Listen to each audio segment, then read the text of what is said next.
لو انت لسه جاي امريكا جديد وشفت العلامة دي لازم تقف، بس مش وانت ماشي على رجليك. لو انت ماشي بعربية وشفت العلامة دي ومعاك رخصة سواقة دولية، فاذا انت مسموح لك تسوق في الولايات المتحدة الامريكية لمدة 3 شهور، وبعد كده تقدر تطلع الرخصة الأمريكية عشان خاطر تسوق بيها داخل الولايات المتحدة.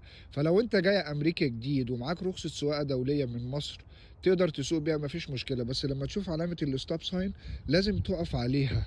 شايفين الخط الأبيض دوت اللي هو ممسوح هنا؟ الخط الأبيض دوت انت بتيجي لحد عنده بالعربية، بتقف عليه وبتعد، بتقول 1 وتستنى، وتقول 2 وتستنى، وتقول 3 وتستنى. وبعد كده لو مفيش حد جاي من المقابل اللي هنا دوت بتقدر، او حد جاي من هنا مثلا، بتقدر ان انت تطلع تاخد الشمال وتمشي على طول. فعلامة الستوب ساين اللي هي دي مهمة جدا في امريكا.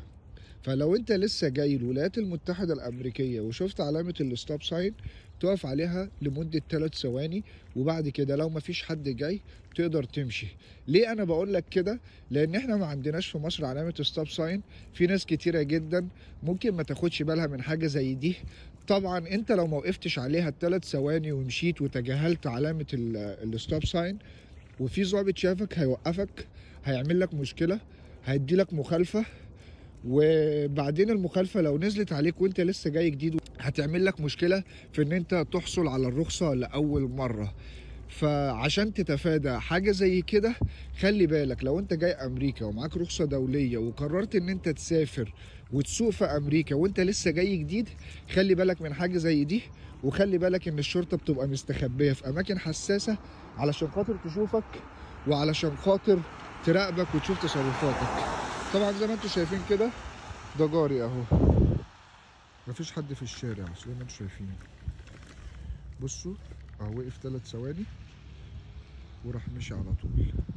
بصوا في علامة ستوب ساين كمان هناك اهي، هيقف عليها اهي، هيقف لمدة 3 ثواني. فطبعا من الحاجات الكويسة جدا ديت عشان خاطر العربيات ما تصطدمش ببعض في التقاطع، وفي نفس الوقت لو في أطفال بتعدي الطريق أو في حاجة تخلي بالك وتكون حذر. أتمنى تكون المعلومة مفيدة، واشوفكم في فيديو جديد، والسلام عليكم ورحمة الله وبركاته.